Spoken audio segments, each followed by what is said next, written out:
નમસ્કાર દર્શક મિત્રો, આપ જોઈ રહ્યા છો સત્યનો સ્વર ન્યૂઝ। આજે વાત કરવી છે એક એવા કૌભાંડની જ્યાં કાયદો કાગળ પર ઊંઘતો રહ્યો અને કોલસા માફિયાઓ સરકારી જમીન ઉપરથી બાવળો ચરી ગયા। મહેસાણા જિલ્લાના વિસનગર તાલુકાનું ગોઠવા ગામ અત્યારે ચર્ચાના ચકડોળે ચડ્યું છે। કારણ છે અહીં ચાલી રહેલું કોલસા માફિયાઓનું ખુલ્લેઆમ સામ્રાજ્ય અને વહીવટી તંત્રની ઘોર નિષ્ક્રિયતા। દર્શકો, ગોઠવા ગામની સીમમાં ઘાઘરેટ રોડ ઉપર આવેલી કરોડોની કિંમતની સરકારી જમીન ઉપર અત્યારે નિયમોના ધજાગરા ઉડી રહ્યા છે।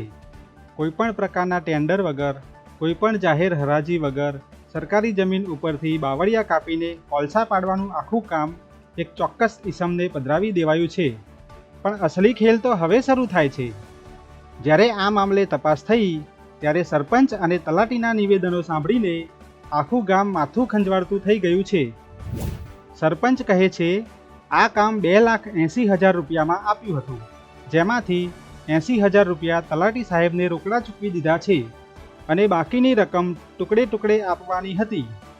બીજી તરફ તલાટી સાહેબ રાગ આલાપે છે કે પંચાયતની શરતો ન માનવાને કારણે અમે કામ બંધ કરાવ્યું હતું। એ માણસ પંચાયતને એક પણ રૂપિયો આપ્યા વગર કોલસા પાડીને રાતોરાત રફુચક્કર થઈ ગયો છે।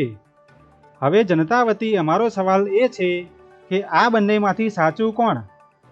જો તલાટી સાચા હોય તો સરકારી સંપત્તિની ચોરી કરીને પલાયન થઈ જનારા તત્વો સામે હજુ સુધી પોલીસ ફરિયાદ એટલે કે FIR કેમ દાખલ નથી કરી? તલાટી સાહેબ આવો લૂલો બચાવ કોને બચાવવા માટે કરી રહ્યા છે? શું આમાં વહીવટી તંત્રની સીધી મિલીભગત નથી? વાત અહીં જ નથી અટકતી દર્શકો। આજ ઘાઘરેટ રોડ ઉપર આવેલા સર્વે નંબર 1569ની સરકારી જમીન જે કપટાવાળી જમીન તરીકે ઓળખાય છે, તેના ઉપર પંચાયત કે ખાણ ખનીજ વિભાગની મંજૂરી વિના ઈંટો બનાવવાનો એક મોટો ઈંટવાડો ધમધમી રહ્યો છે। અગાઉ આ ઈંટવાડો બંધ કરાવાયો હતો, તો પછી કયા આકાઓના પીઠબળથી, કોના આશીર્વાદથી આ ગેરકાયદેસર કાળો કારોબાર ફરી શરૂ થયો? શું સ્થાનિક તંત્ર આંખે પાટા બાંધીને બેઠું છે કે પછી ગાંધીછાપ નોટોના જોરે બધું સેટિંગ થઈ ગયું છે? આ આખોય મામલો હવે ગરમાયો છે।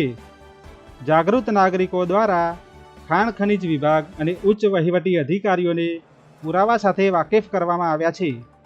જો આ સરકારી જમીન ઉપર ચાલતા કાળા કારોબાર ઉપર અને કોલસા ચોરી કરનારાઓ ઉપર તાત્કાલિક કાયદેસરના પગલાં નહીં લેવાય તો ઉચ્ચ કક્ષાએ આંદોલનની ચીમકી પણ અપાઈ છે। જનતા બધું જોઈ રહી છે સાહેબ।